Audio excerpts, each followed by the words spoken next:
Good taste is easy to spot, but hard to pin down. You know it when you see it.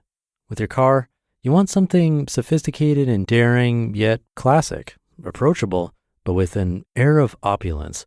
That's where the Range Rover Evoque comes in. The Range Rover Evoque is charisma in motion, art and craft in equal measure.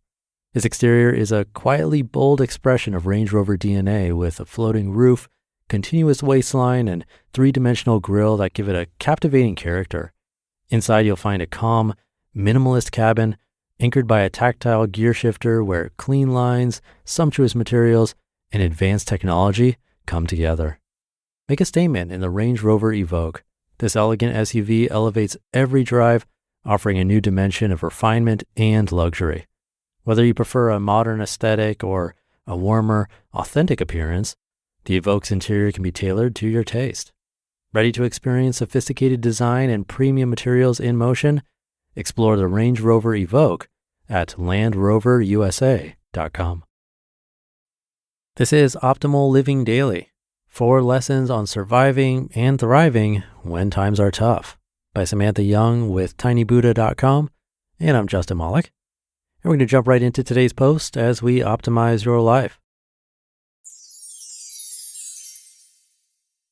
4 lessons on surviving and thriving when times are tough, by Samantha Young with tinybuddha.com.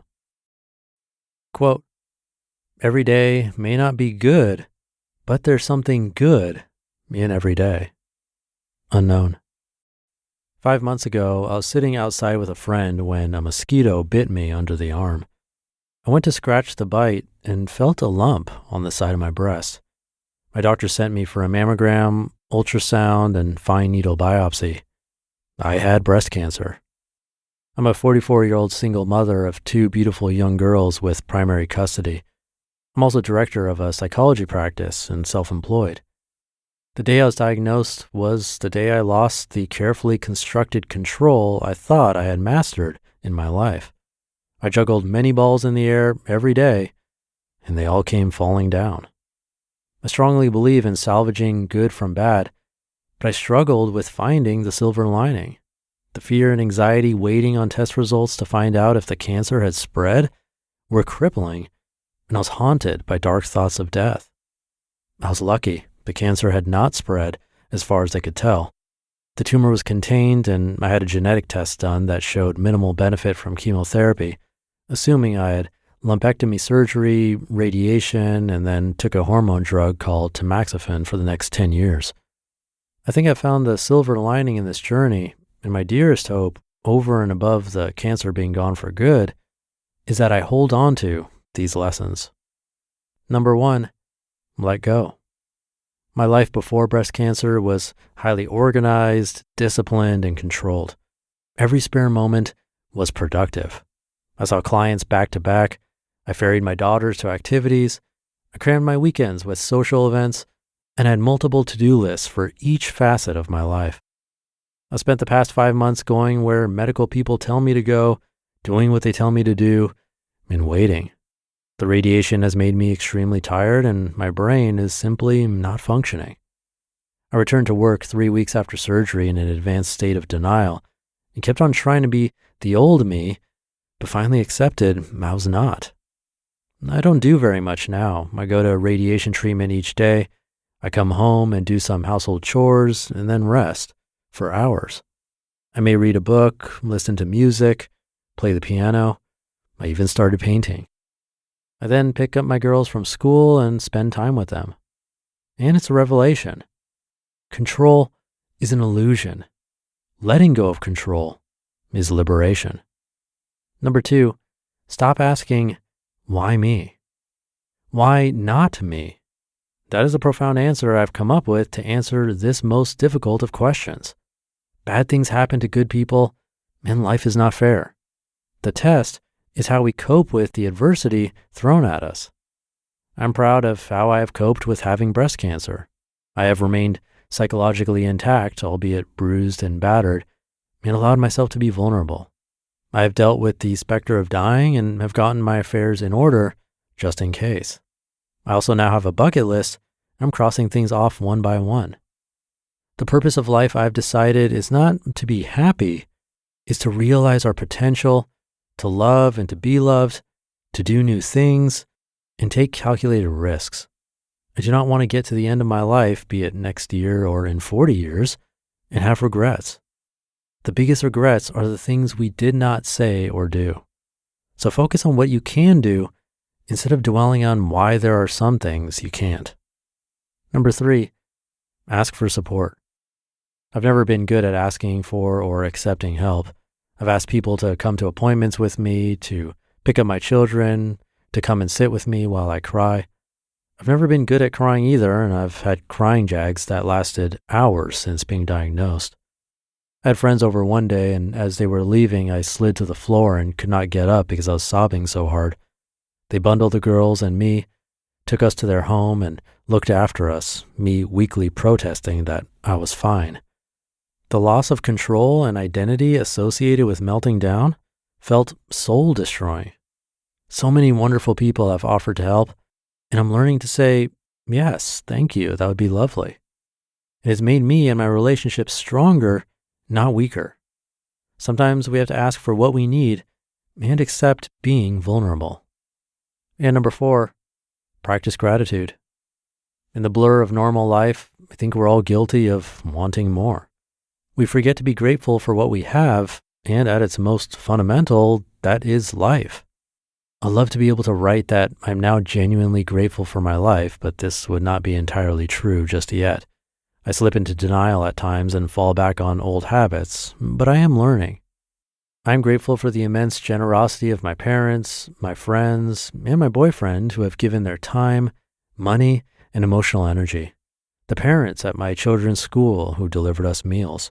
My work colleagues who have kept my business going, and acquaintances who have contacted me to express their concern. I've let go of the disappointment I felt over those people who I expected to be there for me but were not. I've also found myself grateful for things that I took for granted. For my beautiful children, a vase of flowers in the hallway, a good cup of coffee, a flock of birds on my walk, or the ability to pay the bills. I'm grateful that I'm not dead. Mindfulness and gratitude let us stay in the present and ward off anxiety, which comes from living in the future. I obviously do not know what the future will hold. My chance of dying from breast cancer-related illness is a lot higher than average, but I am so lucky. I'm lucky to be alive, and so are you. Every day we're not in the ground is a good day, a chance to remake ourselves and our lives into things of value and beauty. Tragedy and trauma can have silver linings. Sometimes it's hard to find them and even harder to hold on to them, but I am holding on tight. You just listened to the post titled 4 Lessons on Surviving and Thriving When Times Are Tough by Samantha Young with tinybuddha.com, and I'll be right back with my commentary. Everything from our watches to our light bulbs is getting smarter. Isn't it time your e-commerce business caught up? Enter ShipStation, the game-changing solution that's revolutionizing how businesses handle shipping. As someone who's experienced the power of ShipStation firsthand, I can't overstate how transformative it's been for my operations. The ability to manage orders from over 180 platforms in one dashboard is a lifesaver. But what really blew me away was the automation. With a click, I'm printing shipping labels and saving hours of manual work. And let's talk about those carrier discounts. We're talking up to 89% off UPS, DHL Express, and USPS rates. It's like having a secret weapon in the competitive world of e-commerce. ShipStation isn't just about saving money, though. It's about scaling smart. You can boost efficiency, all while bringing your costs down. Lead your e-commerce business into a smarter future with the shipping software that delivers. Switch to ShipStation today. Go to ShipStation.com and use code OLD to sign up for your free 60-day trial. That's ShipStation.com, code OLD. This is Kristen Bell. And Adam Brody. And we're dating. In our new show, Nobody Wants This. Right. We're not really dating. No, in real life, we're married. Right. Married to other people, not each other. Oh, this is complicated. Right. It's just like our love lives in Nobody Wants This, a show about what happens when a bold and sometimes provocative podcast host finds her unlikely match in a sweet traditional rabbi. You can watch every episode of Nobody Wants This now, only on Netflix. Thank you to Samantha, her reminder about how quickly life can change, how strong we can be when we're forced into certain situations. It's a strange thing how we really get used to our lives, and even if things are going well, it's not like we're just magically happy. We just get used to how things are, and then the relatively small problems we encounter end up feeling big, until we're in a situation like Samantha where something bigger comes along, and then we're forced to make that our new normal. It really puts things in perspective. And we talk about the importance of gratitude pretty frequently here on this show, but hearing it from Samantha's perspective changes it a lot, I think. It hits different. We never know what's around the corner, and if she can be grateful in this situation, I'm sure we can find things to be grateful for too.